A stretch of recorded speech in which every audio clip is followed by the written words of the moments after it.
So thank you very much. We had a great meeting. There's great unity. Whether it's one bill or two bill, it's going to get done one way or the other. I think there's a lot of talk about two, and there's a lot of talk about one, but it doesn't matter. The end result is the same. We're going to get something done that's going to be reducing taxes and creating a lot of jobs and all of the other things that you know about. But this was a really unified meeting, and I want to thank John and everybody for. It was a great turnout. You know, this was came here for the funeral tomorrow. We went over to Blair House. I went over with First Lady. Met the Carter family. They were lovely. They were really very sad, but also they were celebrating because he was a very fine man. I knew him a little bit, but I knew him only as a fine man. Then we came here. We had a meeting, but it was a really good meeting, very strong, and we'll get something done. One bill, two bills doesn't matter to me. They're going to work that out, but the end result is going to be the same.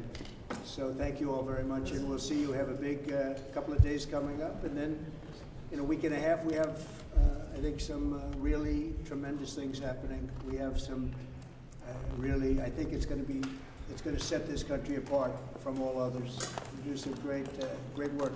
Any quick questions? When could President day one? You have done some significant pushback from people in Greenland and Panama with comments. Would you consider sending U.S. troops in order to violate two? Yeah, I don't think we had pushback. Greenland is, if you look at the people there, we got tremendous. We got applause as we landed yesterday. I had my representatives, my son Don, and representatives go there, and it was like a love fest. You know that. The Panama Canal, if they're taking advantage of it. They charge more for our ships than to do any other ships. They charge more for our Navy to go through. We built it. We gave it to them for $1. In other words, we gave it to them for nothing. The most expensive structure ever built in the history of our country, relatively speaking. The most expensive, by far. We lost 38,000 people. They gave it to them for $1, and then they charge more for our ships. It's not going to happen. And China's running the Panama Canal. That's not going to happen either. Mr. President, on California, Mr. President, during the pandemic, you often said that you didn't believe that you should bail out blue states that you believe were being mismanaged. Given your criticism of Governor Gavin Newsom, are you willing to work with him, and do you believe that federal aid should be provided to California for as long as it takes? Well, it's very sad because I've been trying to get Gavin Newsom to allow water to come. You'd have tremendous water up there. They send it out to the Pacific because they're trying to protect a tiny little fish, which is in other areas, by the way, called a smelt. And for the sake of a smelt, they have no water. They had no water in the fire hydrants today in Los Angeles. It was a terrible thing.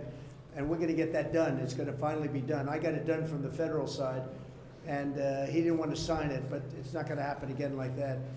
There's no reason. Can you imagine? You have farmers that don't have any water in California. They have plenty of water. They don't have a drought. They send it out to the Pacific, and it's crazy. So what's happening in California is a true tragedy. I know those areas very well. I have many friends living in those houses. That is a true tragedy. Nobody ever thought. I mean, virtually Beverly Hills and areas around Beverly Hills are being decimated.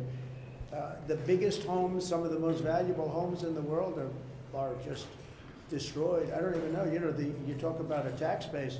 If those people leave, you're going to lose half your tax base of California. This is a true tragedy, and it's a mistake of the governor, and you could say the administration. They don't have any water. They didn't have water in the fire hydrants. They don't have water. And yet they have, the water comes from, you know where?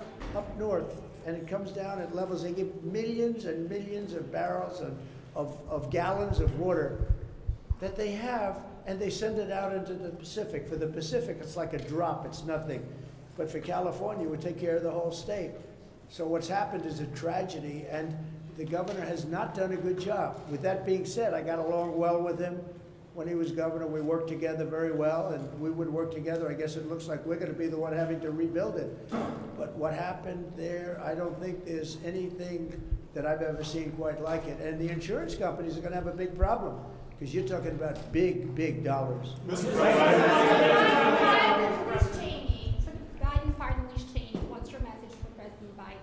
He said he Oh, I have no, I thought it was ridiculous that he did that, but we have more important things to talk about. Liz Cheney was She lost in the Republican Party, as you know, in her state, by the biggest margin in the history of a politician running for Congress. She lost by like 42 points. Nobody's ever lost like that. So I don't care about Liz Cheney. I care about these people. Deportations. What is day one going to look like in the Trump administration? Number one, we're closing the border. It's going to be closed very strongly, and it's going to be closed.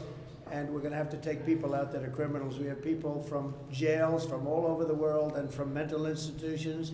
And as you know, they're going to have to be removed. And it's one of the reasons I won the election in a landslide. The people of this country don't want murderers walking down their farms or their streets or their cities. As you know, we had thousands of people that murdered other people that were in jail that were released into our country. Many of those people murdered more than one person, many of them, about 42% supposedly.